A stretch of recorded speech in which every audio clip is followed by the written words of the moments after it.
നമസ്കാരം. മലയാളി വാർത്തയിലേക്ക് സ്വാഗതം. അതിക്രൂരമായിട്ടുള്ള ലൈംഗിക അതിക്രമത്തിൻ്റെ വാർത്തകളാണ് പുറത്തു വരുന്നത്. രണ്ട് സംഭവമുണ്ട്. ഒന്ന് നടക്കുന്നത് അജ്മീറിലെ ഒരു സർക്കാർ ആശുപത്രിയിലെ ഡോക്ടർ തന്നെ പലതവണ ലൈംഗികമായി പീഡിപ്പിക്കുകയും അശ്ലീല ഫോട്ടോകളും വീഡിയോകളും കാട്ടി ഭീഷണിപ്പെടുത്തുകയും ചെയ്തതായി 16 വയസ്സുകാരിയുടെ പരാതിയാണ് രംഗത്ത് വന്നിരിക്കുന്നത്. താൻ വിവരം ധരിപ്പിച്ച ഒരു ഇ-മിത്ര ഓപ്പറേറ്ററും പിന്നീട് തന്നെ പീഡിപ്പിക്കുകയും അപകീർത്തിപ്പെടുത്തുമെന്ന് ഭീഷണിപ്പെടുത്തുകയും ചെയ്തതായി പെൺകുട്ടി ആരോപിച്ചു. 16 വയസ്സ് മാത്രമാണ് ഇരയുടെ പ്രായം. ഇരയുടെ സഹോദരി നൽകിയ പരാതിയുടെ അടിസ്ഥാനത്തിലാണ് പോലീസ് കേസ് രജിസ്റ്റർ ചെയ്തിരിക്കുന്നത്. സംഭവത്തിൽ അന്വേഷണം പുരോഗമിക്കുകയാണെന്നും പോലീസ് അറിയിച്ചു.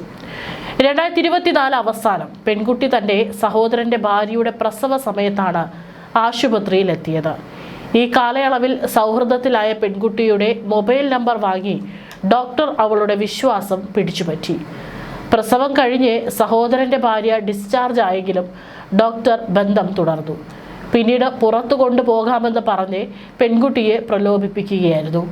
2025 ഫെബ്രുവരി 14 ഡോക്ടർ പെൺകുട്ടിയെ ഒരു ഫ്ളാറ്റിലേക്ക് കൊണ്ടുപോയി ശീതളപാനീയത്തിൽ ലഹരി മരുന്ന് കലർത്തി നൽകി പീഡിപ്പിച്ചതായി പരാതിയിൽ പറയുന്നു. പീഡന ദൃശ്യങ്ങൾ പകർത്തി പിന്നീട് ഇത് കാണിച്ച് അവളെ ഭീഷണിപ്പെടുത്തി. ഇതിനുശേഷം 10 തവണ ഡോക്ടർ തന്നെ പീഡിപ്പിച്ചെന്നും ഗർഭനിരോധന ഗുളികകൾ കഴിക്കാൻ നിർബന്ധിച്ചെന്നും പെൺകുട്ടി മൊഴി നൽകി. ഇ-മിത്ര ഓപ്പറേറ്റർ പെൺകുട്ടിയെ ഹോട്ടലുകളിൽ കൊണ്ടുപോയി 6 തവണ പീഡിപ്പിക്കുകയും മർദ്ദിക്കുകയും ചെയ്തതായും പരാതിയിൽ പറയുന്നു. ഭയം കൊണ്ടാണ് താനിത് ആരോടും പറയാത്തത് എന്നാണ് പെൺകുട്ടി പറഞ്ഞത്.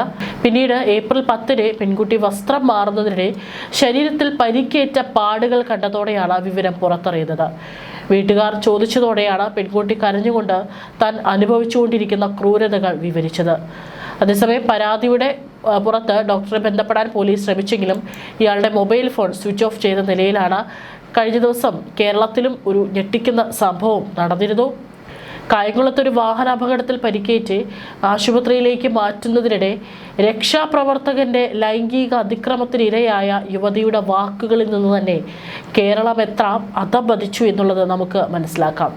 അർദ്ധരാത്രി കായംകുളത്ത് ദേശീയപാതയോരത്ത് വാഹനാപകടത്തിൽ പരിക്കേറ്റ യുവതിക്ക് നേരെ രക്ഷാപ്രവർത്തകന്റെ ക്രൂരത.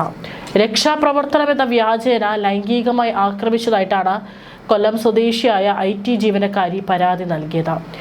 വ്യാപാരി വ്യവസായ ഏകോപന സമിതി കായംകുളം യൂണിറ്റ് പ്രസിഡന്റ് സിനിൽ സവാദിനെ പോലീസ് അറസ്റ്റ് ചെയ്ത് സ്റ്റേഷൻ ജാമ്യത്തിൽ വിട്ടു. ഈ മാസം 3 സംഭവം. 10 ദിവസമായിട്ടും വൈദ്യപരിശോധന നടത്താനും രഹസ്യമൊഴി രേഖപ്പെടുത്താനും പോലീസ് തയ്യാറായില്ലെന്നും യുവതി ആരോപണം ഉന്നയിച്ചതോടെ സംസ്ഥാന പോലീസ് മേധാവി റവാഡ A ചന്ദ്രശേഖർ ആലപ്പുഴ ജില്ലാ പോലീസ് മേധാവിയോട് റിപ്പോർട്ട് തേടി. പ്രതിക്ക് സ്റ്റേഷൻ ജാമ്യം നൽകി വിട്ടയക്കാൻ കായംകുളം പോലീസ് ഒത്തുകളിച്ചെന്നും ആരോപണമുണ്ട്. ആശുപത്രിയിലെത്തിയ പ്രതി സംഭവിച്ചത് പുറത്തു പറയരുതെന്നും ഡിസ്ചാർജ് വാങ്ങി കൊല്ലത്തേക്ക് പോകണമെന്നും ഭീഷണിപ്പെടുത്തിയെന്ന ഗുരുതര ആരോപണവും യുവതി ഉന്നയിച്ചിട്ടുണ്ട്.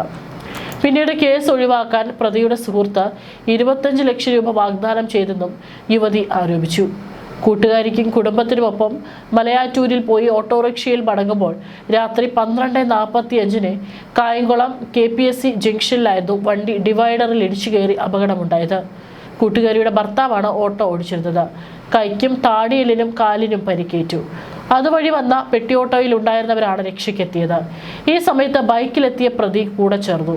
ശ്വാസമുട്ടലുണ്ടായതിനാൽ ഓട്ടോ വരെ നടന്നു പോകാൻ വയ്യാതെ ഞാൻ ഇരിക്കാൻ പോയപ്പോൾ ഇയാൾ എന്നെ ഉയർത്താനെന്ന മട്ടിൽ വസ്ത്രത്തിനുള്ളിലൂടെ കൈയിട്ട് ഉപദ്രവിച്ചു. ഇയാൾ മദ്യപിച്ചിരുന്നു. പേടിയും വേദനയും കൊണ്ട് ഞാൻ കരഞ്ഞു. വാഹനത്തിൽ കയറ്റുന്നത് വരെ ഇയാൾ അതിക്രമം നടത്തി.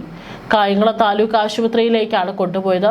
പ്രതി പിന്തുടർന്ന് അവിടെ എത്തി ഭീഷണിപ്പെടുത്തി. എക്സ്റേ എടുക്കാനെത്തിയപ്പോൾ വനിതാ ഡോക്ടർ ദേഹത്തെ പാടുകൾ ശ്രദ്ധിച്ചു. വിവരം അറിഞ്ഞപ്പോൾ പോലീസിൽ പരാതിപ്പെടണമെന്ന് ഡോക്ടർ പറഞ്ഞു. അങ്ങനെ പോലീസ് എത്തി മൊഴിയെടുത്തു. പിന്നീട് പോലീസിന്റെ ഭാഗത്ത് നിന്ന് അനക്കമില്ല.